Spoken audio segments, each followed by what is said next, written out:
हरिहन्तानं नमो सिद्धाणं नमो आयर्याणं नमो अध्यायाणं नमो लोये सवसाहुणम्।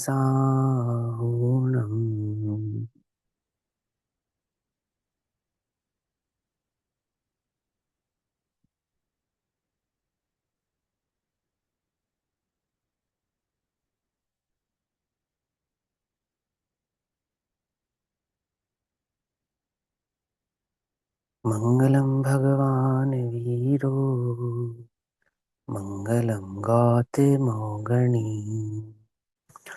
मङ्गलं कुन्दकुन्दार्द्यो जैनधर्मोऽस्तु मङ्गलम्। सर्वमङ्गल्यमाङ्गल्यं सर्वकल्याणिकारकम् प्रधानां सर्वधर्माणां जैनं जयतु शासनम्। सर्वव्यापीकचिद्रूप स्वरूपाय परात्मने स्वोपलब्धिप्रसिद्धाय ज्ञानानन्दात्मने नमः।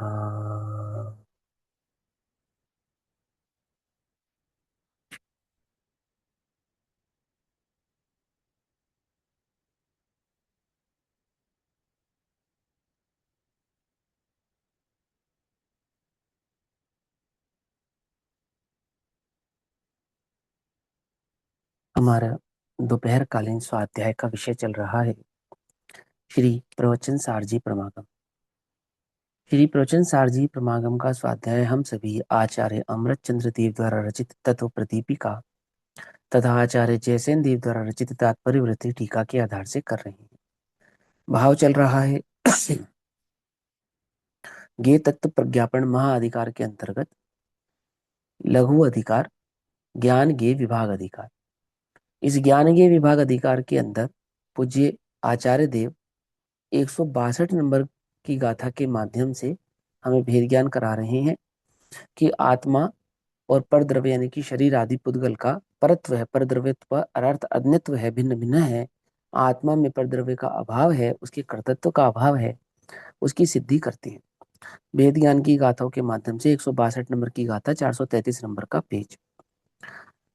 अब आत्मा के परद्रव्यत्व का अभाव और परद्रव्य के कर्तृत्व का अभाव सिद्ध करती है। ये अभाव पहले भी सिद्ध कर चुके हैं, दोबारा सिद्ध कर रहे हैं, विशेष विशेष भाव से सिद्ध कर रहे हैं, क्योंकि भेद ज्ञान का अधिकार है।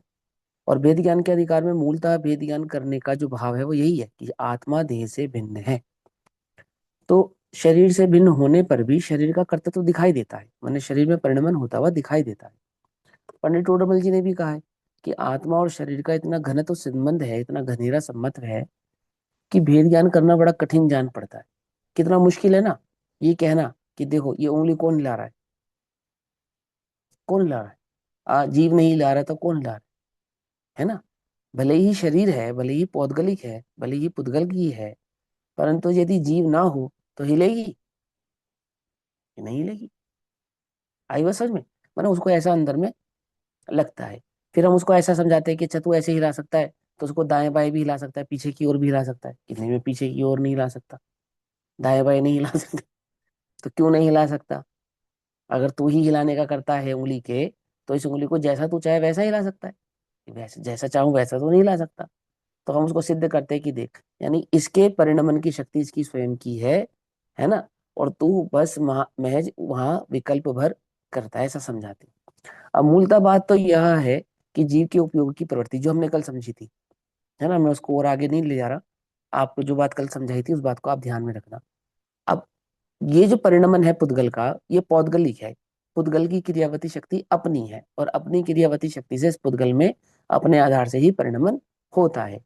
वर्तमान में यहाँ जीव का उपयोग निमित्त है, उपयोग के कारण पुद्गल का परिणमन नहीं होता, लेकिन उपयोग का निमित्त है।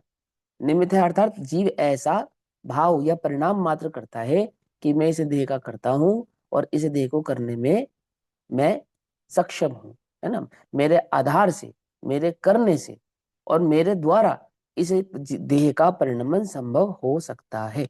तो उसका निषेध कर रहे हैं, समझा रहे हैं कि दो द्रव्य एक दूसरे का कर्ता धर्ता होता नहीं है। तो यहाँ क्या समझा है, एक द्रव्य में दूसरे द्रव्य का अभाव तो है ही, आत्मा में परद्रव्य का अभाव तो है ही, साथ की साथ परद्रव्य के कर्तत्व का भी अभाव है ना। मूल क्या बात है कि एक द्रव्य में दूसरे द्रव्य का तो अभाव है ही, शरीर में पुद्गल का अभाव तो है ही, परंतु कर्तत्व का भी अभाव है, कर भी नहीं सकता है। तो उस बात को और विशेष भाव से कहते हैं 162 नंबर की गाथा। नाहम पौगलमय्यो नाते मया पौगलाकया पिंडम तम हीण दोहेहम कत्तावा तस्य देहस्य। पुद्गल मैं नहीं नहीं, पुद्गल को पिंड किया मैंने, अतः देह में नहीं तथा मैं नहीं देह का करता भी। अब पुद्गल का जो परमाणु है वह परमाणु पिंड रूप हुआ है या नहीं हुआ है, कि हाँ हुआ है। तो किसने किया है, कि मैंने नहीं किया है, ऐसा है ना। पुद्गल परमाणु एक एक पुद्गल परमाणु से मिल मिलकर पिंड रूप हुआ है। उदाहरण के तौर पर जैसे आप समझो कि आटे को गूंथ कर लोई हमने बनाई है, मिट्टी को गूंथ कर घड़ा हमने बनाया है। समझ नहीं, बात नहीं समझ में। ऐसे इस देह आदि को बनाने वाला कौन है, कि मैं हूं। मैं मैं इसको शेप देता हूँ नहीं देता हूँ, एक्सरसाइज करके बढ़िया बॉडी बनाता हूँ नहीं बनाता हूँ, एकदम डाइटिंग करके पेट पतला कर लेता हूँ नहीं कर लेता हूँ, ऐसा ऐसे भिन्न भिन्न प्रकार से इस पिंड की रचना मैं करता हूँ या नहीं करता हूँ। तो कहते हैं भाई पिंड की रचना तू नहीं करता है, पिंड की रचना होती है। सो पिंड की रचना पौद्गलिक परमाणु से जुड़ जुड़कर अपने स्वभाव से होती है, तेरे द्वारा करने से नहीं होती है। तो आने वाली आगे की जो गाथाएं हैं लगभग 166 167 गाथाओं तक ये भाव वहां पे डिटेल में समझाएंगे कि पुद्गल में परिणमन हुआ तो कैसे परमाणु जुड़ता है और परमाणु जुड़कर कैसे उस आधार से उस पुद्गल का निर्माण करता है ना, ऐसा समझाएंगे। तो यहाँ पहले क्या समझाते हैं, पहले तो ये समझाते हैं कि मैं पुद्गल में नहीं हूं, अर्थात मैं पुद्गल नहीं हूं, पुद्गल के अनुसार भी नहीं हूं, पुद्गल मैं नहीं हूं, पुद्गल मैं नहीं हूं अर्थात मेरा रूप और पुद्गल का रूप दोनों का भिन्न भिन्न है। और वे पुद्गल मेरे द्वारा पिंड रूप नहीं किए गए हैं, ठीक है ना, कि मैंने उन्हें पिंड रूप कर दिया हो। देह रूप चाहे पिंड बनाया हो, चाहे कर्मों का पिंड बनाया हो, चाहे अन्य पिंड बनाया हो, सो वह मेरे द्वारा नहीं किया गया है। इसलिए मैं देह नहीं हूं तथा उस देह का कर्ता भी नहीं हूं। ठीक, ना तो मैंने इसे पिंड रूप बनाया है, ना मैं पुद्गल हूं। तो जब मैं इसमें कुछ कर नहीं सकता और ना मैंने इसको बनाया है, जब मैं इस रूप भी नहीं हो सकता, कर्ता के कर्म को भी प्राप्त नहीं होता और उसमें भी नहीं होता, तो फिर मैं पुद्गल में किसी भी प्रकार से अपने भाव को स्वीकार ना करके मैं तो यही स्वीकार करता हूं कि ये शरीर मैं नहीं हूं, मैं तो एक गायक भगवान आत्मा ही, ऐसा ऐसा भेद ज्ञान करा रहे हैं। आचार्य अमरचंद्र देव इस पर टीका करते हैं। प्रथम तो जो यह प्रकरण से निर्धारित पुद्गलात्मक शरीर नामक परद्रव्य है, जो इस प्रकरण में समझाया जा रहा है, पिछले दो चार गाथाओं से हम जिसके संदर्भ में आपको बतला रहे हैं, तो सर्वप्रथम तो जो प्रकरण चल रहा है, जो भाव चल रहा है, इसमें जो पुद्गल आदि की बात चल रही है, वो पुद्गलात्मक शरीर नामक परद्रव्य है। ठीक, ये शरीर नामक परद्रव्य है कौन, पुद्गल। शरीर को ही हम पुद्गल बतला रहे हैं, पुद्गल को ही हम शरीर कह रहे हैं। और वो पुद्गल कैसा है या वो शरीर कैसा है, कि वो पुद्गलात्मक अर्थात पुद्गल से बना हुआ शरीर नामक परद्रव्य है, जिसके भीतर वाणी और मन का समावेश हो जाता है। जब हम शरीर से भिन्न अपने को कहते हैं तो शरीर से भिन्न कहने का तात्पर्य मात्र शरीर से भिन्न नहीं होता है, अपितु शरीर से भिन्न कहने का तात्पर्य मन से भिन्न और वाणी से भिन्न भी होता है। ठीक, वह मैं नहीं हूं, ठीक है ना। फिर ध्यान रखना, यहां मन का अर्थ कौन सा मन है, द्रव्य मन। हाँ, ये बहुत ध्यान से समझना, इसमें सबसे ज्यादा कंफ्यूजन भी है आपको। जर्नली हम जब उसकी चर्चा करते हैं ना, तो हम इसका भेद नहीं कर पाते। जैसे हमने कहा विकल्प वाला जो मन है, जिसको विकल्प के आधार से कहते हैं, उसकी यहाँ बात नहीं है, यहाँ तो द्रव्य मन की बात है। जैसे आंख, द्रव्य आंख, तो यहाँ पे कोई कहे कि नहीं यहाँ भाव आंख की बात है, तो भाव रूपी आंख की बात नहीं है, भाव रूपी कान की बात नहीं है। यहाँ पे द्रव्य मन और शरीर, तो शरीर मन का, मन शरीर का ही अंग है, जैसे आंख नाक कान अंग है ना, ऐसे शरीर का एक अंग है मन, जिसको आप ऐसा समझो, दिल, दिल धड़कता है सीने में, दिल धड़कता है ना सीने में, तो ये दिल क्या है, शरीर का एक अंग है या नहीं है? बोलो कि हाँ है।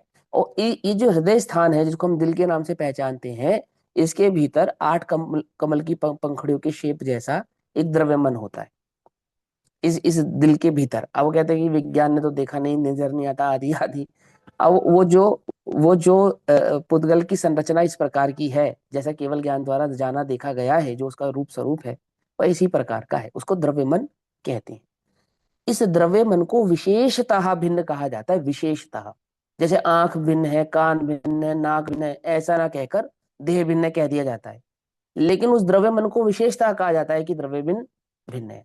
और इस विशेषता भिन्न के कारण ही अपने को ये लगता है कि यहाँ तो विकल्पात्मक मन की बात चल रही है, जबकि जो विकल्प है वो क्षेपशम ज्ञान है।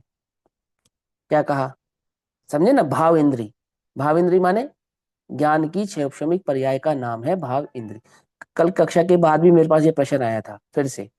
अब या तो आप पुरानी 3-4 कक्षा लगातार सुनो, एक कक्षा आप वो सुनो जिसमें मैंने आपको बताया कि विकल्प का कर्ता आत्मा है या नहीं है ना, और विकल्प कहना किसको किसको कहते हैं, है ना। तो वहां आपको ये सारी चीजें समझ में आएगी, क्लियर होगी। लेकिन फिर भी थोड़ा सा समझो, एक है द्रव्य मन और एक है भाव मन। तो भाव मन किसका नाम है, या भाव इंद्री किसका नाम है? तो भाव इंद्री तो ज्ञान की क्षयोपम पर्याय का नाम है। बस इतना समझ में आना चाहिए आपको तुरंत एकदम। माने वो ज्ञान, कौन सा ज्ञान? जो वर्तमान ज्ञान है, किसका? छद्मस्त जीव का। किसका नहीं? केवलियों का नहीं, है तो वो भी सद है ना, शरीर के साथ ही है ना, लेकिन उनका ज्ञान क्षायिक ज्ञान होता है, उनके ज्ञान की यहाँ बात नहीं है। किसके ज्ञान की बात है यहाँ पे? यहाँ पे छद्मस्त जीव के ज्ञान की बात है। छद्मस्त जीव के ज्ञान की पर्याय क्षेपशम होगी, और ज्ञान की वो जो क्षेपशम पर्याय होगी इस अवस्था में, छद्मस्त अवस्था में, वो इंद्रिय के अवलंबन के बिना प्रवर्तेगा नहीं। कब नहीं? कि कभी नहीं, कि आत्मा के आनंद के काल में भी नहीं। क्या कहा, समझे नहीं समझे? आत्मा की अनुभूति के काल में भी नहीं। कि कैसी बात कर रहे हो? कि हाँ, बस फर्क इतना है, कितना? कि वह अन्य इंद्रियों में ना प्रवृत्ति करके मन रूपी, द्रव्य मन रूपी इंद्रिय में प्रवर्तेगा। कब? आत्मानुभूति के काल में। पकड़ में ही बात नहीं? पकड़ में ही? क्या कहा, समझे ना? और वो जो द्रव्य मन है, इंद्री जिसको हम द्रव्य इंद्री कह सकते हैं, जैसे आंख को द्रव्य इंद्री कह सकते हैं, कान को द्रव्य इंद्री कहते हैं, ऐसे ही उस मन को, मन रूपी जो द्रव्य इंद्री है, उसको स्पेशली भिन्न ऐसा कहा जाता है। तो क्यों कहा जाता है वो हम पिछली कक्षाओं में समझ चुके हैं। अब यहां समझो, यहां क्या कहते हैं। यहां कहते हैं जिसके भीतर वाणी और मन का समावेश हो जाता है वह मैं नहीं हूं। ठीक, क्योंकि क्योंकि मुझे अपुद्गलात्मक का पुद्गलात्मक शरीर होने में विरोध है। क्या कहा?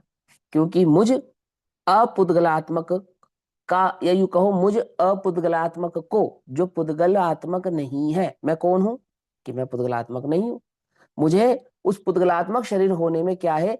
विरोध है। विरोध है अर्थात ऐसा संभव ही नहीं है। हम जीव को जड़ और जड़ को जीव कहें, यह संभव ही नहीं है ना। दोनों में अंतर है। ऐसा एक होता है मीठा नीम, जिसको कड़ी पत्ता कहते हैं हम, है ना, और एक होता है नीम। तो दोनों में अंतर है या नहीं है? कि भाई साहब बहुत अंतर है, एक मीठा है एक कड़वा है। है नहीं है? एक मीठा है एक कड़वा है, इतना अंतर है। मिठास और कड़वाहट जितना अंतर है, ऐसा जीव और शरीर में कितना अंतर है कि जमीन आसमान। एक चेतन है, एक जड़ है। तो चेतन को हम जड़ रूप कैसे कह सकते हैं? हमें तो इसमें विरोध है। तो क्या कहते हैं? क्योंकि मुझ अपुद्गलात्मक का पुद्गलात्मक भैया, शरीर रूप होने में विरोध है। हाँ दीदी बोलिए। भैया आपने अभी बोला कि अनुभूति के काल में द्रव्य मन में उसका प्रवर्तन उपयोग, हाँ, करेगा। प्रवृत्ति करता है, ठीक, हाँ। तो भाव मन में क्यों नहीं करेगा, द्रव्य मन में क्यों करेगा? भाव उपयोग मन तो तो भाव ज्ञान का मन ही हुआ नाम ना। है। भाव मन तो उस ज्ञान का ही नाम है। भाव मन तो तो उपयोग का हो, ज्ञान। ये मैं समझता हूँ, मुझे मालूम है कंफ्यूजन होता है। अब इसके पीछे एक कारण बताता हूँ, है ना, क्या कारण है। सबसे पहला कारण यह है कि लगभग लगभग आज से 1.5-2 साल पहले मैंने आप सभी से कहा कि 100 बार पढ़ना क्या, रहस्यपूर्ण चिट्ठी। याद पर है बताओ। ना? क्यों कहा था? इसीलिए तो कहा था कि अब वहां पढ़ोगे तो बिल्कुल एकदम जो प्रश्न तुमने उठाया है उसी प्रश्न का उत्तर वहां मिल जाएगा। स्पष्ट ही लिखा हुआ है ना? देखो, अपना जो ज्ञान है ना, ज्ञान वर्तमान ज्ञान की पर्याय है। इस ज्ञान की पर्याय को ज्ञान भी कहते हैं, इस ज्ञान की पर्याय को क्षेपशम भी कहते हैं, इस ज्ञान की पर्याय को उपयोग भी कहते हैं, इस ज्ञान की पर्याय को भावेंद्री भी कहते हैं। ठीक, और इसी ज्ञान की पर्याय को भाव मन ऐसा भी कहते हैं। अब ये 5 नाम हो गए इसके, कि भैया हमने तो 5 नाम सुने थे, मतिश्रुत, अवधि, मन पर और केवल ज्ञान। कि हाँ वो तो है, वो तो है। लेकिन ये जो मतिश्रुत ज्ञान है ना, मतिश्रुत ज्ञान, ना तो ये मति है, ना ये श्रुत है, ना ये अवधि है, ना ये मन पर है, ना ये केवल है। क्या है? ये तो ज्ञान है। और ज्ञान की इस योग्यता को मति श्रुत रूप से भी कहते हैं, अवधि रूप से कहते हैं, मन पर रूप से कहते हैं, और केवल ज्ञान रूप से कहते हैं। ऐसे ही मति श्रुत रूपी ये जो ज्ञान की पर्याय है, वर्तमान ज्ञान की पर्याय, इसकी योग्यता को, इसके कार्य करने की शैली को, इसके परिणमन की शैली को कैसे समझाते हैं? क्योंकि ये परिपूर्ण नहीं है इसलिए इसे क्षयोपम ऐसा कहते हैं। पहला, समझ में आ गई बात। दूसरा, क्योंकि वर्तमान में इंद्रिय अवलंबन रूप प्रवृत्ति करता है, इंद्रिय के अवलंबन से प्रवर्तता है, इसलिए इसको क्या कहते हैं? इसलिए इसको भाव इंद्री ऐसा भी कहते हैं।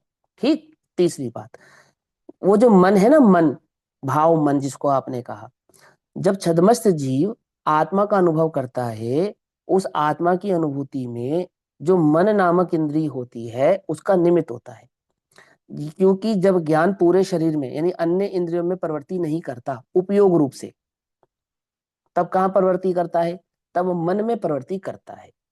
तो बोलते हैं क्या, क्या यानी कि मन नामक इंद्री जो है, क्या वो आत्मा की अनुभूति का कारक है? कि कारक तो नहीं है, कारक तो नहीं है, कारक तो ज्ञान ही है। लेकिन छद्मस्त अवस्था में ऐसा ही है कि वह ज्ञान इंद्रियों के अवलंबन के बिना प्रवृत्ति नहीं करेगा। क्यों? क्योंकि इंद्रियों के बिना जो प्रवृत्ति ना करे, है ना, अवलंबन के बिना प्रवृत्ति ना करे, ऐसे ज्ञान को प्रत्यक्ष कहते हैं। और वह प्रत्यक्ष ज्ञान होने की जो शक्ति है वो अवधि में है, वो मनपर्या में है, और वो केवल ज्ञान में तो है, अन्य ज्ञानों में नहीं है। एक और बात थोड़ी और सूक्ष्म चलो, वास्तव में तो प्रत्यक्ष ज्ञान एकमात्र केवल ज्ञान ही है। क्या कह रहा है? कि नहीं नहीं भैया, करणान योग में लिखा है, तत्वार सूत्र में लिखा है, कैसी बात कर रहे हो? कि हाँ लिखा है, हमें मालूम है लिखा है, घबराना नहीं, हमें पता है। लेकिन अब वहां लिखा है तो वो लिखे हुए कोई मान लो, वो हमने तुमसे पहले ही कह दिया। हाँ, रहस्यपूर्ण चिट्ठी के 346 नंबर पेज पे लिखिए, पढ़ लेना आप। छोड़ो, यहाँ यहाँ तो जो मैं बात बतला रहा हूँ वो दूसरी बात बतला रहा हूँ। यहाँ क्या कहते हैं कि हाँ प्रत्यक्ष ज्ञान अवधि, मन पर और केवल को कहते हैं। ठीक है ना? ऐसा होने पर भी वास्तव में जो प्रत्यक्ष ज्ञान है वो क्षयिक ज्ञान का नाम है। क्षयिक ज्ञान माने जहाँ इंद्रिय के अवलंबन की आवश्यकता ही ना हो, होती ही नहीं, आवश्यकता ही नहीं है, डायरेक्ट आत्मा से जानना होता है। ठीक है ना? और छद्मस अवस्था में डायरेक्ट आत्मा से जानना होता नहीं, वहां मन का निमित्त पड़ता ही है। इसीलिए उस आत्मानुभूति को प्रत्यक्ष भी कहते हैं, परोक्ष भी कहते हैं। कब? चौथे गुण स्थान में, पांचवें गुण स्थान में, सातवें गुण स्थान में, आठवें, नौवें, 10वें, 11वें और 12वें गुण स्थान पर्यंत क्या कहलाती है वो अनुभूति? पर प्रत्यक्ष भी कहलाती है और परोक्ष भी कहलाती है। परोक्ष क्यों कहलाती है? क्योंकि मन के अवलंबन के बिना प्रवृत्ति नहीं होती है। प्रत्यक्ष क्यों कहलाती है? क्योंकि जानने का कार्य तो ज्ञान ही करता है, कोई इंद्रिय जानने का काम नहीं करती है। जानना ज्ञान का ही स्वभाव है, और ज्ञान ज्ञान स्वभाव में ही स्थित होकर जान रहा है, इसलिए उसे प्रत्यक्ष भी कहते हैं। इतनी बात समझ में आ रही नहीं आ रही है? तो वहां वो जो है, मन जो है, उसकी जो स्थिति है, उसकी अपेक्षा से उसका नाम भी पड़ता है। तो वहां उस काल में होने वाले परिणमन को भाव मन ऐसा कहते हैं। तो कुछ लोग उसका क्या अर्थ निकालते हैं कि मानव शरीर का जो द्रव्य मन है वो आत्मा का ही अंग हो। क्या अर्थ निकाला उन्होंने? मानो शरीर का जो द्रव्य मन है, जैसे आंख है, कान है, नाक है, ऐसे वो जो द्रव्य मन है शरीर में एक अंग, जो कब नहीं था? जो असंगी पर्यायों में नहीं था। ठीक, जो कब है? जो संगी पर्याय में है। तो क्या है? मानव है आत्मा का ही कोई अंश हो? कह रहे नहीं, आत्मा का अंश नहीं है, भले ही मन के बिना उपयोग प्रवृत्ति ना करे। क्योंकि आगम में एक वचन ऐसा भी है कि मन का विषय रूपी पदार्थ तो है ही, अरूपी भी है। तो वो कौन सा मन है जिसका विषय रूपी पदार्थ और अरूपी है? वो किस मन की बात कर रहे हैं? समझना ध्यान से है। दूसरी बात कि उस वह और अरूपी पदार्थ होने से मन का विषय आत्मा भी है, ऐसा सिद्ध किया वहां पर। क्या कहा? मन का विषय रूपी पदार्थ तो है ही, अरूपी भी है, और अरूपी होने के कारण आत्मा मन का विषय है। तो वो जो मन का विषय आत्मा है, वो कौन से मन का विषय? द्रव्य मन का या भाव मन का? है कि भाव मन का विषय है, द्रव्य मन का नहीं है। ऐसा होने पर भी भाव मन तो असंगी के भी होता है, आत्मा उसका विषय नहीं बनेगा। किसका बनेगा? जिसके द्रव्य मन होगा उसका बनेगा। कुछ समझ में आ रही है बात, नहीं समझ में आ रही है? कि कंफ्यूज हो रहे हो? कि भाव नामक मन तो किसके माना गया? सभी जीवों के है। एक इंद्रिय के, दो इंद्रिय के, तीन इंद्रिय के, चार इंद्रिय के, पांच इंद्रिय के, सबके है। क्यों? क्योंकि भाव मन नाम उपयोग का ही है, ज्ञान का ही है, ज्ञान की प्रवृत्ति का ही है। समझे नहीं समझे? तो भी वो जो विशेष जानने की सामर्थ्य है, वो जो विशेष अनुभवने की सामर्थ्य है, उसमें द्रव्य मन का निमित्त होता है। और वो जब द्रव्य मन का निमित्त होता है, तो ज्ञान की सामर्थ्य कैसी है कि वह आत्मा को जाने, पहचाने, उसका अनुभव करे, ऐसी शक्ति उस ज्ञान में प्रकट होती है। समझ में आई पर बात, नहीं समझ में? द्रव्य मन तो पर, भैया द्रव्य मन पर नहीं हो गया, और पर का अवलंबन लेंगे तो आत्मानुभूति कैसे होगी फिर? मन का अवलंबन नहीं लेता, मन में प्रवृत्ति करता है, उसको अवलंबन कहते हैं। जैसे मेरी बात सुनो, देखने का काम कौन करता है, ज्ञान या आंख? आंख। आंख आंख। के जरिए ज्ञान। हाँ, देखने का काम तो ज्ञान ही करता है। ज्ञान ही करता है, हाँ। हाँ, अब मान लो मैं अपनी आंख फोड़ लूं, दोनों फोड़ लूं, फिर अब मुझे दिखाई देगा या नहीं दिखाई देगा? नहीं, निमित्त तो अरे आंख कमाल है है। ही है ना। क्योंकि मैं संगी पंच इंद्रिय तो हूँ, और आंख देखने का काम ज्ञान करता है, दोनों चीजें मेरे पास है। लेकिन तो भी निमित्त द्रव्य नहीं है आंख ना। ना हो, हाँ द्रव्य आंख ना हो, तो वो देखने की शक्ति का क्या हो गया वहां पर? लोप हो गया। ह्रास हो गया, लोप हो गया ना। ऐसे ही ज्ञान की, जानने की उस शक्ति को, सामर्थ्य को प्रकट करने वाला कौन है वहां पर? वो द्रव्य मन है। द्रव्य मन। ठीक है। हाँ, ये वो द्रव्य मन को स्पेशली कहा जाता है कि वो मैं नहीं हूं। अब हम मन का अर्थ हमेशा हम कहाँ से निकालते हैं? कि वो विकल्प से निकाल लेते हैं हम। अब विकल्प से भी बनाना नहीं, लेकिन वो बात यहाँ नहीं है। यहाँ जब हमने कहा मन से भिन्न हूं, तो हाँ, मन से भिन्न कहने का अर्थ उस वाले मन से नहीं है जिसको हम विकल्पात्मक अवस्था की अपेक्षा से जानते हैं। मेरी बात समझ में आ रही है? इन गाथाओं में जब मन से भिन्न की बात की जा रही है, तो इन गाथाओं में मन का कहने का तात्पर्य द्रव्य मन से है। यहाँ भाव मन की बात नहीं है, नहीं है और नहीं है। ये आत्मा विकल्प से भिन्न है, ये कहा जा रहा है, ऐसा नहीं कहा जा रहा। तो कैसा कहा जा रहा है? आत्मा द्रव्य मन का करता नहीं है, ये कहा जा रहा है। जैसे द्रव्य शरीर का करता नहीं, जितना जितना पुद्गलात्मक यह शरीर है जड़, जितनी पुद्गलात्मक ये वाणी है जड़, उतना ही पुद्गलात्मक वह द्रव्य मन है जो कि जड़ है। पकड़ में आ रही बात, नहीं पकड़ में आ रही? है ना? ये थोड़ा समझना वाली बात है यहाँ पर। आप देखो क्या कहते हैं। क्योंकि मुझ अपुद्गलात्मक का पुद्गलात्मक शरीर होने में विरोध है, और इसी प्रकार उस शरीर के कारण द्वारा, कर्ता द्वारा, और कर्ता के प्रयोजक द्वारा, या कर्ता के अनुमोदक द्वारा शरीर का कर्ता मैं नहीं हूं। क्यों? क्योंकि कर्ता किसको कहते हैं? जो अपने कर्म, करण, अधिकरण आदि भाव को प्राप्त हो, जो आपने 16 नंबर की स्वयंभू की गाथा में पढ़े हैं, और जो आपने समयसार आदि के माध्यम से जाने हैं, और जो आपने स्वतंत्र कारकों की अपेक्षा से भी पहचाने हैं। तो क्या नियम है? नियम तो यह है कि कर्ता तो उसे कहते हैं जो अपने कर्म, करण, अधिकरण आदि भाव को प्राप्त होता हो, जबकि मैं इस शरीर को प्राप्त नहीं होता हूं। तो क्या कहते हैं? क्योंकि इस शरीर का, इसी प्रकार उस शरीर के कारण द्वारा, कर्ता द्वारा, कर्ता के प्रायोजक द्वारा, और कर्ता के अनुमोदक द्वारा शरीर का कर्ता मैं नहीं हूं, क्योंकि मैं अनेक परमाणु द्रव्यों के एक पिंड पर्याय रूप परिणाम का अकर्ता हूं। अर्थात समान जाति द्रव्य पर्याय का कर्ता मैं नहीं हूं। वो समान जाति द्रव्य पर्याय का कारक कर्ता कौन है? कि वो समान जाति द्रव्य पर्याय जिस द्रव्य में होती है, यानी पुद्गल द्रव्य में होती है, और उस पुद्गल द्रव्य में होने का वो जो कारक है, वो पुद्गल स्वयं होने के कारण मैं उस द्रव्य का कर्ता भी नहीं हूं। इसलिए मेरे अनेक परमाणुओं के एक पिंड पर्याय रूप परिणामात्मक शरीर का कर्ता होने में सर्वथा विरोध है। समझ में क्या बात? इसलिए मेरे अनेक परमाणु द्रव्यों के, माने पौद्गलिक परमाणु द्रव्यों के, और वो जो शरीर रूप उन्होंने पर्याय बनाई, पुद्गल परमाणुओं ने मिलकर पिंड रूप अवस्था बनाई ना, तो उस एक पिंड पर्याय रूप परिणामात्मक शरीर का कर्ता होने में सर्वथा विरोध है, ऐसा।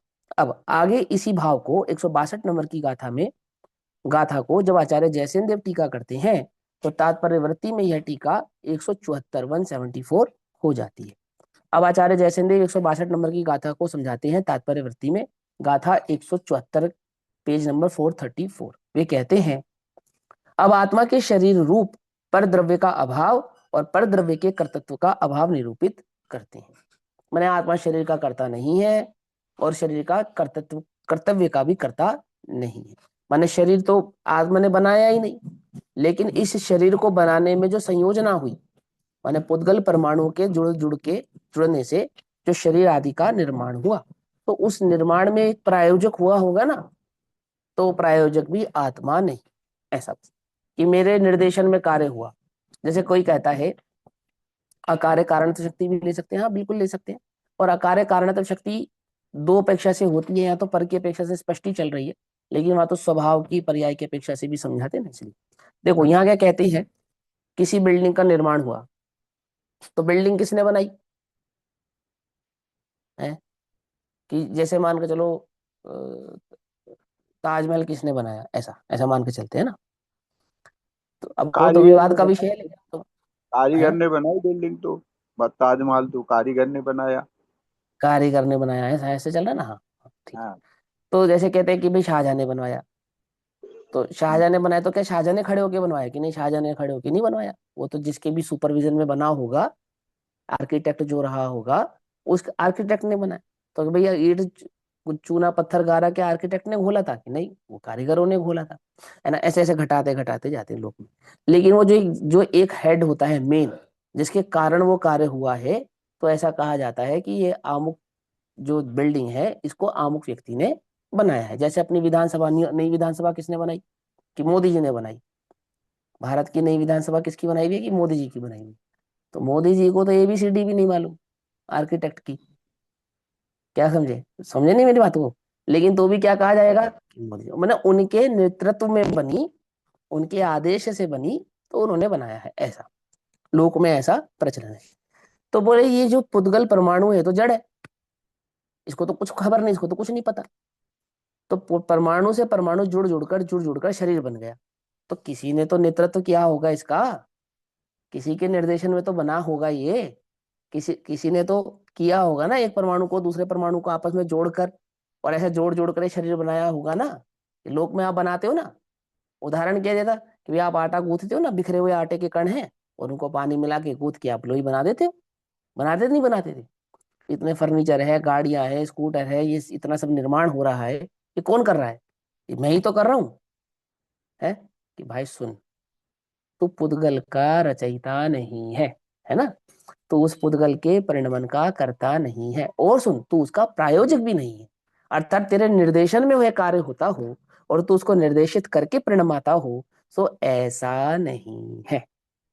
आई बात समझ में? तो कैसा है, तो आगे डिटेल में समझाएंगे कि वह पुद्गल परमाणु है, उसमें स्वभाव से ही जुड़ने की शक्ति है, और अपने स्वभाव की जुड़ने की शक्ति के आधार से वो एक पुद्गल परमाणु दूसरे पुद्गल परमाणु से जुड़ता है, और जुड़ने पर क्या बनाता है कि वो पिंड रूप अवस्था को प्राप्त होता है। और वो पिंड रूप जो अवस्थाएं हैं वो कितने प्रकार की है?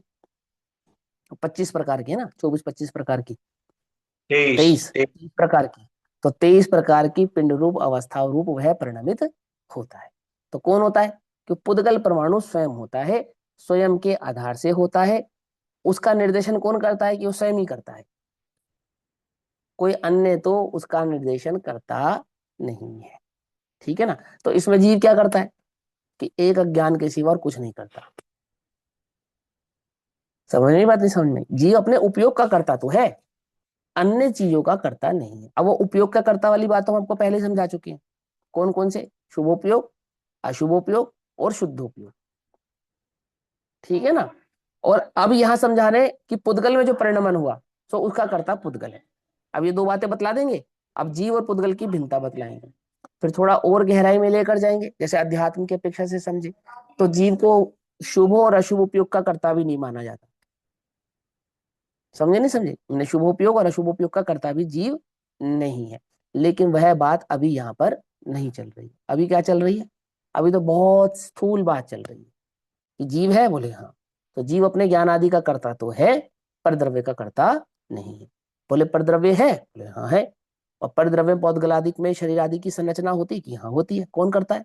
कि जीव नहीं करता है। समझ में बात नहीं समझ में? ठीक है ना? ऐसा। अब ये जो चर्चाएं चल रही हैं, आपने तो पूरा और पूरा वाइड होकर दर्शन शास्त्र नहीं पढ़े हैं ना, इसलिए आपको समझ में थोड़ा कम आ रहा होगा कि हाँ ठीक है ना, शरीर का कर्ता नहीं, इतनी सी बात होगी। पर इस पे जो जितना जोर है, इसके जोर के पीछे के बहुत सारे रीजन है, बहुत कारण है। एक तो सबसे पहला तो अपना ही स्वीकृति परिणाम है कि अपने को ही नहीं लगता कि हम शरीर के कर्ता नहीं, कि अब मैं खाऊंगा नहीं, पीऊंगा नहीं, अपनी सेहत का ध्यान नहीं रखूंगा तो क्या होगा? देखो क्रश हो जाएगा, नहीं हो जाएगा शरीर? मर जाएंगे, नहीं मर जाएंगे? देह छूट जाएगी, नहीं छूट जाएगी? ऐसा, ऐसा है ना। और इसके इसके सिवा अगर हम इस बात को अलग कर दें तो इसके अलावा भी और भी बातें हैं। जैसे कुछ लोग ऐसा मानते हैं कि पिता पिता का अंश पुत्र में है या नहीं है?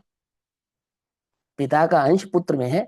और है, बिल्कुल भैया सही बात है। देखो पिता का डीएनए और पुत्र का डीएनए मैच होता है, ये तो विज्ञान से प्रसिद्ध है बात, है ना। तो वहां जो शरीर की रचना हुई, उस शरीर की रचना में योगदान किसका है? पिता का है या नहीं है? वो क्रोमोसोम्स किसके हैं? माता पिता के हैं या नहीं है? बोलो। है ना। तो माँ और पिता ने मिलकर ही तो उस देह की रचना की है। और किसने रचना की है? मुर्दा तो बच्चे नहीं पैदा करते। अब ऐसा एक धर्म है लोक में जो ये मानता है क्या, कि पिता अपने ही अंश को पुत्र के रूप में स्थापित करता है। और पुत्र के रूप में स्थापित जो आत्मा है ना, जो पिता के द्वारा, पिता का अंश है, अंश। और जब तक उस अंश के माध्यम से उस पिता की देह को क्या ना मिले, संस्कार प्राप्त ना हो। कौन सा? अंतिम संस्कार। 16 संस्कारों का जो अंतिम संस्कार है, जिसको कहते हैं देह में आग लगाना, सीधा सीधा। तब तक ये प्राप्त ना हो, तब तक क्या नहीं होगा? अब पिता को मुक्ति नहीं होगी। वो सिद्ध करते हैं पूरा। और ये संस्कार कहाँ से शुरू होता है मालूम? ब्रह्मा से शुरू होता है। ब्रह्मा से शुरू होता है। वो ब्रह्मा का अंश जीव में आया, और वो जीव का ही अंश कहाँ गया? पिता से पुत्र में गया, पुत्र से उसके पुत्र में गया, पुत्र से उसके पुत्र में गया, और पूरी सृष्टि में पहुंच गया। तो हम किसका अंश हुए? कि जैसे पुत्र पिता का अंश है, ऐसे पिता किसका अंश है? कि वो अपने पिता का अंश है। और ऐसे करते करते हम कहाँ पहुंचेंगे? हम किसके अंश हो जाएंगे? कि हम ब्रह्मा के अंश हो जाएंगे। पहुंच गए, नहीं पहुंच गए ब्रह्मा तक? समझे नहीं समझे? तो हमारी रचना किसने की? ब्रह्मा ने की। और हम ब्रह्मा का अंश होने से अहम ब्रह्मास्मि, मैं ब्रह्मा, ऐसे वो पूरी सिद्धि हो जाती है कि मैं ब्रह्मा कैसे हूं। आई समझ में? नहीं समझ में आई बात? अब वो बहुत सारी सिद्धियां करते हैं, ऐसे ऐसे करके चलते हैं। तो यहाँ कहते हैं कि सुनो भाई सुनो, जगत में जीव द्रव्य स्वतंत्र है, द्रव्य है, उसका निषेध नहीं है। परंतु उस एक द्रव्य का कर्ता कोई दूसरा द्रव्य नहीं है। तो जीव पुद्गल का कर्ता नहीं है, अब तथा जीव जीव का भी कर्ता नहीं है। तो दो द्रव्यों की पहले स्वतंत्रता सिद्ध की गई कि वे हैं स्वयं सिद्ध हैं, किसी के द्वारा बनाए नहीं गए हैं। और नहीं बनाए गए उन द्रव्यों में जो जड़ नामक पौधगल द्रव्य है। अन्य द्रव्यों की बात क्यों नहीं कर रहे? क्योंकि अन्य द्रव्यों में ये अवस्था नहीं होती। कौन सी अवस्था? वो दो जुड़े और पिंड बने। किस किस में नहीं होती ये अवस्था? कि ये अवस्था जीव में तो नहीं होती। और साथ के साथ धर्म अधर्म आकाश और काल नामक द्रव्यों में भी ये व्यवस्था ही नहीं है। कैसी व्यवस्था नहीं है? कि दो परमाणु जुड़े और पिंड बनाए। और उस पिंड को किसी को शरीर कहें, किसी को फर्नीचर कहें, किसी को संसार कहें, किसी को कुछ कहें, किसी को कुछ कहें। ये किसी में नहीं है ना, किस में है? जड़ नामक पुद्गल द्रव्य में। तो कौन कर रहा है? कौन कर रहा है? जीव कर रहा है। नई नई खोज कौन करता है? कि जीव करता है। नए नए निर्माण कौन करता है? कि जीव करता है। ये तो तुम आंखों में बिल्कुल स्पष्ट मिर्ची झोंकने वाली बात है। मिट्टी भी नहीं, धूल भी नहीं, तुम तो सीधा मिर्च झोंक रहे हो। कि जीव ने नहीं बनाया, इस संसार में इतना निर्माण नहीं किया, तो किसने किया है? किसने किया है? कि जीव ने ही किया है ना। ऐसे ही इस देह को यदि मैं नहीं करूंगा तो कौन करेगा? ऐसे थोड़ी मकर ध्वज जैसे बच्चे पैदा हो जाएंगे। क्या कहा? मालूम ना मकरध्वज कैसे पैदा हुए थे? कि हनुमान जी का पसीना मछली के पेट में गया, और मछली से मकरध्वज नामक हनुमान जी का पुत्र उत्पन्न हो गया। ऐसे थोड़ी हो जाएंगे। तो शरीर करता है, शरीर का करता जीव है, जीव करता है शरीर को, शरीर से शरीर की उत्पत्ति होती है, आदि आदि। सीधा सीधा सा लॉजिक है। ये तुम क्या पढ़ा रहे हो कि पुद्गल का करता जीव नहीं है, जीव का करता पुद्गल नहीं है, और पुद्गल अपने आधार से होता है? तो कह रहे भाई सुन, कैसे होता है पुद्गल में परिणमन, कैसे होता है? जीव उसमें क्या करता है कि जीव अज्ञान के सिवा कुछ नहीं करता है, कषाय के सिवा कुछ नहीं करता है। समझे? पुद्गल में पुद्गल की अपनी शक्ति के अनुसार ही उसमें अपने आधार से ही परिणमन होता है। ऐसा स्वतंत्रता का यह विज्ञान है। क्या कहते हैं? अब आत्मा के शरीर रूप परद्रव्य का अभाव और परद्रव्य के कर्तृत्व का अभाव निरूपित करते हैं। तो अब आत्मा शरीर रूप नहीं है, ये बात तो जचती है, ये बात तो सभी को समझ में आती है। लगभग सभी दर्शनों ने माना कि शरीर और आत्मा भिन्न है, आत्मा शरीर नहीं है, शरीर आत्मा नहीं, ये तो सभी ने स्वीकार कर लिया। जैसे कपड़े वस्त्र बदलते हैं, है ना, उसी प्रकार यह आत्मा शरीर बदलती है, लेकिन बदलती तो आत्मा ही है ना। क्या कहा? और उस शरीर, जब तक वह आत्मा उस शरीर के साथ रहती है, तब तक उस शरीर का कर्तव्य कौन निभाता है? तब तक उस शरीर का कर्ता कौन होता है? कौन उसे ड्राइव करता है? कि बोले जीव उसको ड्राइव करता है। क्या कहा? समझ में? ये बात नहीं समझ में? तो क्या कहते हैं? यहाँ कहते हैं कि भाई उसके परद्रव्य के कर्तृत्व का अभाव है, कर्तृत्व का भी अभाव है। आई बात समझ में या नहीं समझ में? ये जैन दर्शन है। अब इस देह से हिंसा होगी कि हाँ, तो इसका बंध किसे होगा? मेरे शरीर से जब शरीर से हिंसा होगी, तो इस शरीर से होने वाली हिंसा का बंध किसे होगा? बोलो। जैन दर्शन पता है क्या कहता है? मुझे हो भी सकता है और नहीं भी। ये मुझे होगा नहीं, ये उत्तर नहीं है। मुझे हो भी सकता है और मुझे नहीं भी। बोले कैसी अजीब बात करते हो, क्यों, तुम्हें कैसे हो सकता और कैसे नहीं हो सकता? बोले मैं उपयोग रूप प्रवृत्ति करूं और हिंसा हो, और चाहे हिंसा ना हो, बंध तो मुझे होगा ही होगा। और मैं और उपयोग रूप प्रवृत्ति ना करूं और हिंसा हो, तो भी मुझे बंधन नहीं होगा, क्योंकि मैं शरीर का करता नहीं हूं, उपयोग का करता हूं। अंतर समझ में आ रहा है नहीं आ रहा है? क्या समझा रहे हैं? तो बोले देह से हिंसा होगी कि हाँ हो सकती है, और मुनि अबंध है, हिंसा सो अबंध साधु, विषय भोग से ज्ञाता अबंध है, ज्ञाता विषय भोग सो। समझ में? बात नहीं समझ में? कर्म जाल वर्ग नासो जग में ना बंधे जीव। क्यों नहीं बंधे? क्योंकि कर्तव्य नहीं है, उसका कर्तव्य नहीं है परद्रव्य के साथ। ना तो कर्मजाल वर्गना जो पौदगल की है वो जीव को बांधती हैं, और ना ही जीव उस शरीर आदि पुद्गल आदि कार्यों का करता है। करता तो है ही नहीं, कर्तत्व भी नहीं है, कर्तव्य भी नहीं है। अर्थात परद्रव्य के अभाव और परद्रव्य के कर्तव्य का, कर्तत्व का भी अभाव है। कर्मजाल वर्गणा सो जग में ना बंधे जीव, बंधे ना कदापि पंच विषय विष भोग सो, चेतन अचेतन की हिंसा सो ना बंधे जीव। है ना?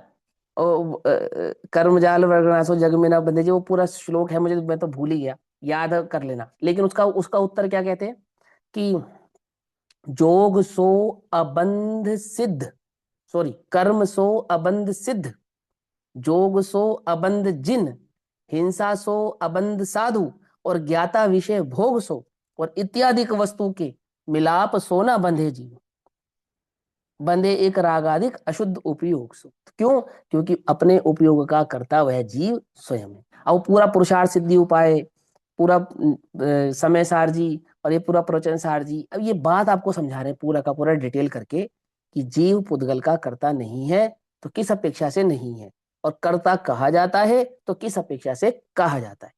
अब ये उंगली हिली, इसमें मेरा कर्ता तो क्या है कि मेरे उपयोग की जो प्रवृत्ति यहाँ हो रही है, उस उपयोग की प्रवृत्ति का कर्ता मैं होने के कारण इस उंगली से होने वाली हिंसा का कर्ता कौन हो जाएगा? मैं हो जाऊंगा। ठीक। और जब मेरे उपयोग की प्रवृत्ति यहां नहीं हो और इससे फिर भी हिंसा हो जावे, तब तब इसकी हिंसा का कर्ता तो मुझ पर नहीं, क्योंकि वास्तव में मैं अपने उपयोग का कर्ता तो हूं, परंतु पर द्रव्य का कर्ता नहीं। ना कि मैं उस पर द्रव्य का कर्ता करता हूं, आत्मा शरीर रूप परद्रव्य का अभाव तो है ही, और परद्रव्य के कर्तृत्व का भी उसमें अभाव है। अर्थात देह में होने वाले किसी भी प्रकार के परिणमन का इस आत्मा का उसमें कर्तृत्व नहीं। आत्मा तो चाहता है मैं अजर अमर रहूं, शरीर के साथ सदैव रहूं। कोई नहीं चाहता कि मैं बुजुर्ग हो जाऊं, बूढ़ा हो जाऊं, कमजोर हो जाऊं, कोई नहीं चाहता। तुम खूब बादाम अखरोट खा लो भिगो भिगो के, तुम्हारे घुटनों का दर्द चला जाए तो बतला देना क्या। या देह तुम्हारी अमर अजर रह जावे तो बतला देना। उसका जितना संयोग है, और उस संयोग में भी उसका जिस आधार से परिणमन होना है, अपने आधार से परिणमित होती हुई अपने संयोगिक भाव के साथ रहती है, और संयोग पूरा हो जाने पर आपो आप ही छोड़कर चली जाती है। समझे? जैसे पका हुआ फल आपो आप ही डाल को छोड़ देता है, ऐसे ही देह का विपाक हो जाने पर यह देह भी चैतन्य को छोड़ देता है। ठीक है, समझ में बात नहीं? समझ में? कब तक रहता है संयोग? जब तक विपाक रहता है बस। तो जो आप देख रहे हो ये वास्तव में विपाक है, एक दूसरे का कर्तृत्व नहीं है। क्या है? देह का देह का आत्मा में, और आत्मा का देह में, दोनों का एक दूसरे में पूर्णतः अभाव ही है, ऐसा। ठीक। तो देखो क्या कहते हैं, अब आत्मा के शरीर रूप पर द्रव्य का अभाव और परद्रव्य के कर्तृत्व का अभाव निरूपित करते हैं। ना मैं पुद्गलमय हूं, और ना ही वे पुद्गल मेरे द्वारा पिंड रूप किए गए हैं, है ना। इसलिए मैं देह भी नहीं हूं वास्तव में, अथवा उस देह का मैं कर्ता भी नहीं। देह तो मैं हूं ही नहीं, लेकिन देह का कर्ता भी नहीं हूं। ये गाथा क्या कर रही है, किस पे वजन डाल रही है? कर्तृत्व पे वजन डाल रही है, कि मैं शरीर नहीं हूं यह तो स्वीकार कर लिया सरलता से एक बार, लेकिन कर्तृत्व भी मेरा नहीं है, इसको स्वीकार करने में तो बड़ी कठिनाई जान पड़ती है, बड़ा मुश्किल जान पड़ता है। समझे नहीं समझे? कि हम नहीं करेंगे शरीर का तो कौन करेगा? और तो इसी बात का निषेध आचार्य अमरचंद्र देव पीछे कर आए हैं, कि समस्त मनुष्य जाति के व्यवहार को त्याग कर एक बार आत्म व्यवहार में अपने उपयोग को लगा। कहा ना उन्होंने। तो किस, अब ये जो समस्त मनुष्य जाति का व्यवहार है, ये किसके कारण है? किसके कारण है? बोलो। मान जाते हैं लगता है या नहीं लगता अपने को मेरे कारण है? जब अब मित्र पक्ष जब मजाक बनाता है ना हमारा, तो कैसे बनाता है? कि हम तो कुछ खाते ही नहीं, हम तो कुछ पीते ही नहीं, है हम तो कुछ बोलते ही नहीं। ऐसा ऐसा ऐसा मजाक करता है नहीं करता है? कि खाते भी हैं और कहते हैं हम तो खाते ही नहीं, पीते भी हैं और कहते हैं हम तो पीते ही नहीं। कि मैं, दादा ने पुस्तक लिखी ना, जान रहा हूं और देख रहा हूं, क्या समझा रही है वो पुस्तक तुम्हें? कि आत्मा ज्ञाता दृष्टा मात्र है। तो कैसे है ज्ञाता दृष्टा? तो ये थोड़ा समझना पड़ेगा कि तू शरीर तो है ही नहीं, लेकिन शरीर में होने वाला जो कार्य है, उस कार्य के कर्तृत्व का कर्ता भी तू नहीं है। वाणी हो रही ना, वाणी, तो वाणी तो तू है ही नहीं, लेकिन इसके इसके पीछे का कर्ता कौन है? कि मेरे कर्तव्य से होती है। मैं सोच समझ के शब्द बोलता हूं, अगर मैं सोचू शब्द समझू ना, तो अनर्गल शब्द निकलेंगे, फिर क्या होगा? भैया विचार करके बोलो, सोच समझ के बोलो। क्यों? तो वाणी का कर्ता कौन हुआ? उसका नियोजित कर्ता कौन हुआ? बोलो। हुआ नहीं हुआ मैं? कि कौन से शब्द बोलने हैं, कौन से नहीं बोलने, कौन जचाएगा इन शब्दों को? सेमेट्रिक कौन बैठाएगा इनकी? मैं बैठाऊंगा। अच्छा, तो थोड़ा मधुर भी बोल लो भैया, थोड़ा मधुर भी बोलो फिर तो तुम। अब भैया वो तो जो जैसी आवाज है वैसी आवाज है? अरे जैसी आवाज है वैसी आवाज मात्र नहीं है। अब अभी ये जुबान है ना, टंग, इसमें जरा विकार आ जावे तो शब्द कैसे हो जाएंगे? कैसे हो जाएंगे बोलो? ज्ञान में शब्द होंगे स्पष्ट, और उच्चारण में हो जाएंगे अस्पष्ट। अभी अभी कफ हो जावे, बढ़ जावे, आवाज भारी हो जावे, तो जैसा कहना चाहे, जैसा कठोर शब्द कहना चाहे, कह पाते हैं? नहीं कह पाते, अटक जाते हैं। नाना प्रकार की विपदाएं खड़ी हो जाती हैं। होती है नहीं होती है? बोलो। होती है ना? अब बहुत बहुत बहुत बहुत सारी प्रॉक्सीज हैं। कुल मिला के बस इतनी सी बात, कि शब्द है, पुद्गल के हैं, जीव शब्द तो है ही नहीं, शब्द का कर्ता भी नहीं है। जीव मन तो है ही नहीं, मन का कर्ता भी नहीं है। और जीव देह तो है ही नहीं, देह का कर्ता भी नहीं है। आ रही है बात समझ में? नहीं आ रही है? क्या समझा रहे हैं? कि मैं इस देह की रक्षा करता हूं, मेरे संरक्षण में सुरक्षित रहती है। मैं सेवा करता हूं, मेरे सेवा करने से सेवा होती है। एक मुनिराज दूसरे मुनिराज की सेवा करते नहीं करते हैं? साधर्म्य की वात्सल्य सेवा करते हैं आप या नहीं करते हैं? यहाँ करते हैं। किसकी सेवा करते हैं? आत्मा की सेवा करते हैं, देह की सेवा करते हैं? हम्म। एक पॉइंट समझ नहीं आया मुझे इसमें, आपने जो वाणी का कर्ता लिया तो वहां पे हम्म। वाणी नहीं हूँ और वाणी का कर्ता भी नहीं हूँ, तो वाणी का कर्ता हम्म। मतलब राग को लिया जीव के। वाणी का कर्ता जीव का राग नहीं है। जीव का राग क्यों होगा वाणी का कर्ता? तो वह वाणी का कर्ता जीव का राग होगा, तो अरंतों की वाणी का कर्ता राग कहलाएगा क्या? हाँ नहीं वही मुझे कहलाएगा ना। क्लियर नहीं हुआ हाँ, वो तो पुद्गल है। कैसे। अब कभी उसको राग कहेंगे, कभी उसको द्वेष कहेंगे, कभी उसको उपयोग कहेंगे, कहीं उसको अज्ञान कहेंगे। मूलतः छद्मस अवस्था में तो उपयोग है, यहाँ इस अवस्था में तो। और स्वतंत्रता तो पुद्गल का परिणमन पुद्गल के आधार से ही है। यहाँ ज्यादा से ज्यादा अगर मेरे कर्ता का कर्तृत्वपना है भी वाणी में, योग तो का इस आएगा। वर्तमान में तो उपयोग है। इस वर्तमान में तो मात्र उपयोग है। सो उपयोग के अनुसार परिणमित परिणति भी नहीं होगी। उपयोग के अनुसार परिणति भी नहीं होगी। यहाँ तो निमित्त नैमित्तिक संबंध है बस, किसका? मेरे उपयोग का और इन वचनों का। इससे अधिक कोई संबंध नहीं है। बाकी वचन का होना, शुद्ध होना, अशुद्ध होना, व्यवस्थित होना, मधुर होना, आवाज में तेज या कम पना होना, वो सब अपने पुद्गल के आधार से स्वतंत्र भाव से ही है, उसके नियमानुसार ही है। जीव का इसमें क्या लग रहा है यहाँ पर वर्तमान अवस्था में? उपयोग मात्र बस लग रहा है। उपयोग। हाँ। ठीक है। और स्वतंत्रता कैसे सिद्ध करेंगे? तो वो केवलियों की वाणी से स्वतंत्रता सिद्ध करके बतलाएंगे कि वहां उपयोग भी नहीं है और वचन भी है। समझे नहीं समझे? पकड़ में आई हम्म। बात? अब वो वचन की पर्याय दो प्रकार की होती है। एक सजीव होती है, एक अजीव रूप होती है। जैसे अब दो बादल आपस में गजराते हैं, टकराते हैं, तो गर्जना होती है ना। हवा पेड़ों से कंदराव से टकराती है तो हवा होती है। बिजली बादलों हाँ। से टकराती है तो कड़कती आवाज होती है। ऐसे ही गले की ग्रंथियां टकराती हैं, दांत से, ओंठ से, तालुका से, हलक से टकराती है तो साउंड होती है।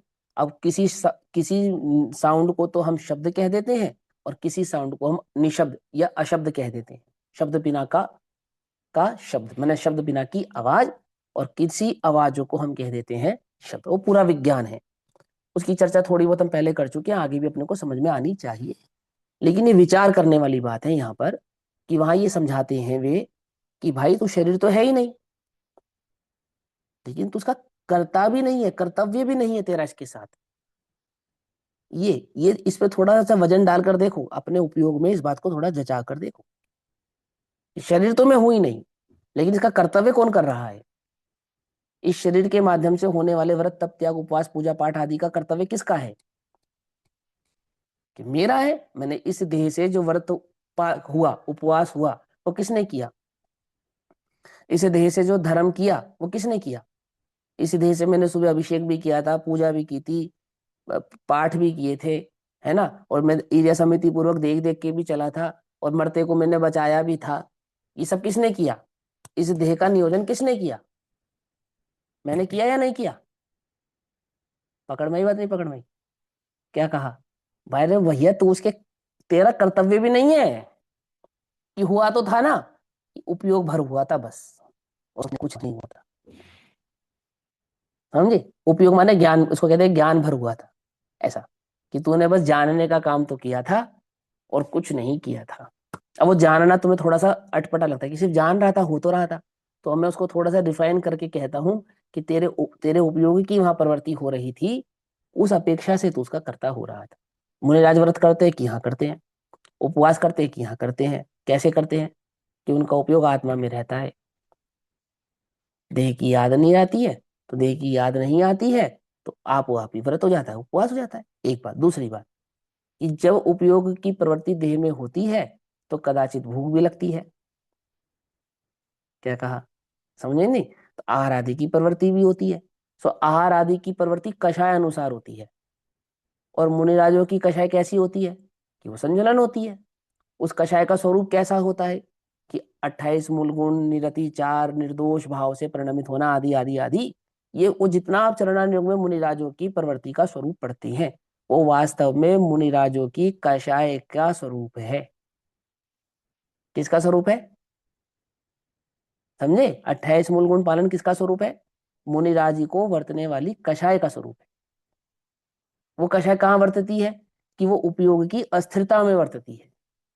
और वो जो उपयोग स्थिर हो जाता है तब क्या होता है? कि मात्र शुद्धोपयोग होता है और कुछ नहीं होता है। करने योग्य कार्य तो दो ही होते हैं। कौन कौन से? ज्ञान ध्यान, ज्ञान ध्यान, ज्ञान ध्यान, ये तो करने योग्य कार्य हैं। और बाकी आहार आदि, गमन आदि, वो मुनिराजों का कर्तव्य नहीं, उनके साथ वर्तने वाली कषाय का कर्तव्य है। पकड़ में ही बात। और वो कषाय कहाँ वर्तती है? कि वो उपयोग में वर्तती है। उस उपयोग की कषाय को वो क्या कहते हैं? उपयोग का मैल कहते हैं, परिणति का मैल कहते हैं। और उस मैल को धोने यानी उसका अभाव करने का क्या उपाय है? कि भूखे रहना उपाय नहीं है, स्वभाव की स्थिरता उपाय है। पकड़ मारी बात? नहीं पकड़ मारी? कि तुम्हें वो दिखते हैं कि उन्होंने उपवास किया, वो कहते हैं कि हमने तो आत्मवास किया। अंतर समझ में आ रहा है नहीं आ रहा है? कैसे समझा रहे? बोले कर्तव्य भी नहीं है। ये समझो थोड़ा सा विचार करके, कि कर्तव्य भी नहीं है, सो माने क्या कर्तव्य नहीं है? कि कोई कर्तव्य नहीं है। देह तो मैं हूं ही नहीं, देह में होने वाले परिणमन का कर्ता भी मैं नहीं हूं। और इसीलिए पूज्य गुरुदेव श्री पूरे जीवन आपको क्या समझाते रहे? व्रत तप त्याग उपवास, ये सब धर्म नहीं है, इसमें तेरा रंच मात्र भी नहीं है। तूने कुछ नहीं किया। यदि इसके नाम पे तूने कुछ किया तो राग किया, और राग बंध का कारक है, धर्म का कारक नहीं है।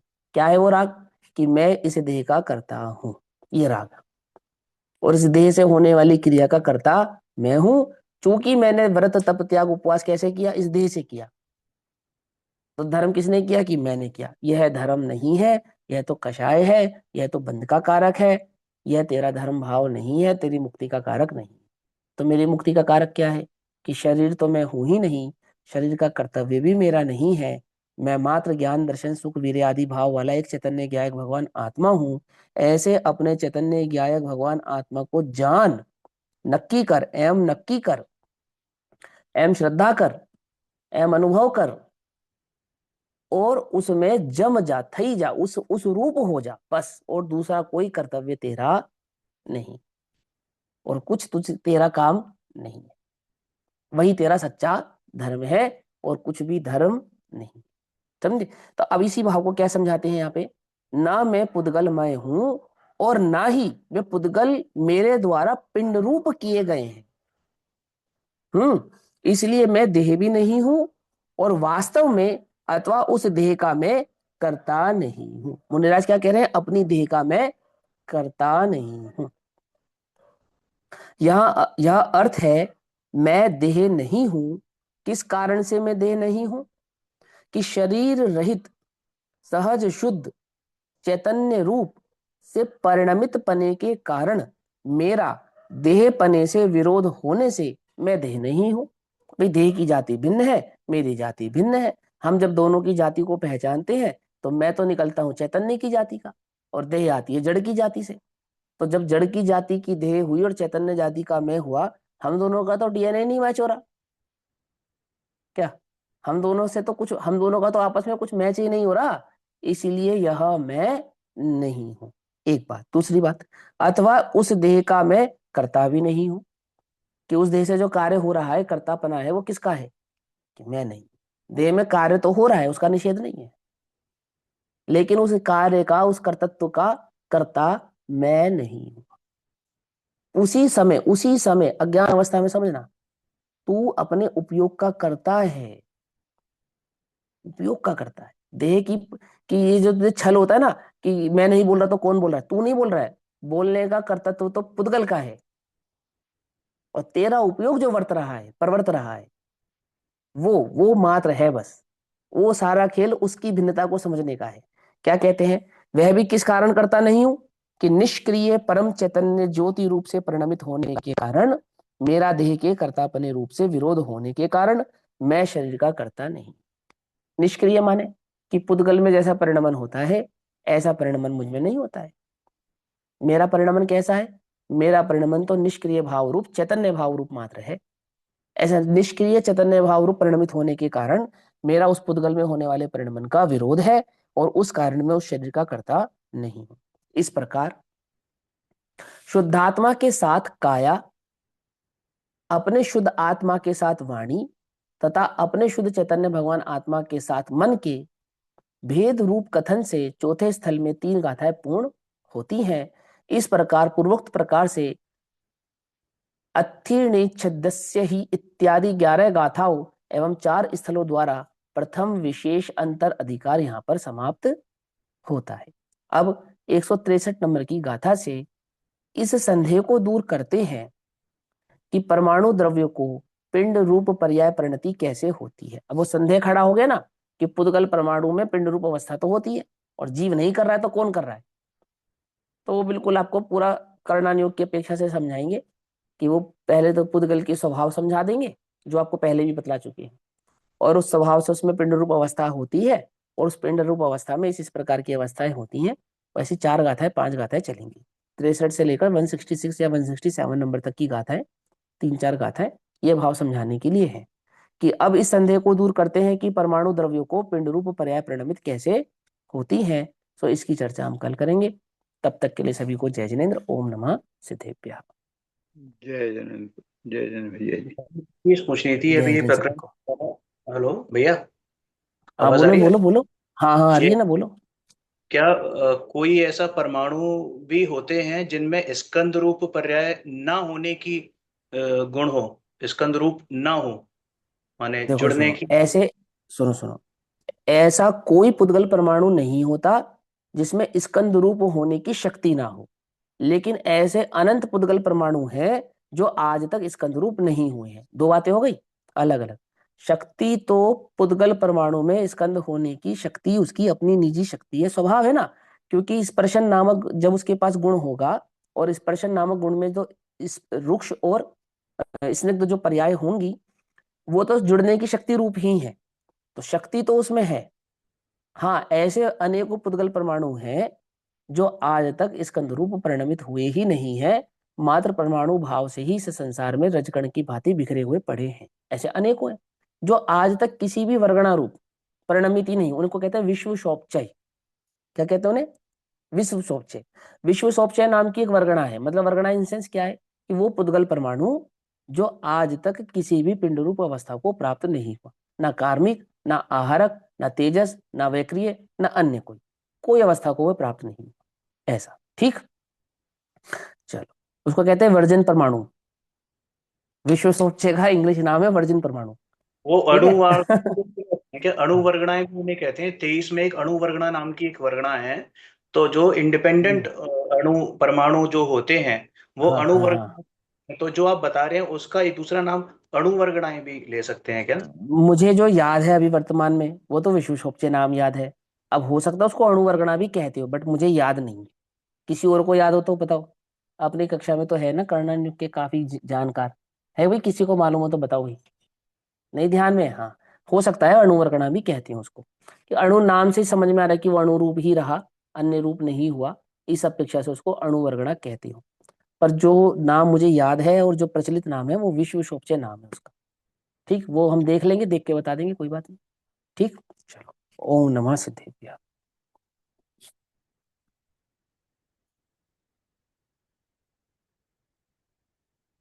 निज निधि निज में बताई, यह अनंत उपकार है, उसके लिए जनवाणी माँ को वंदना शत बार है। नमो रिहंताणम।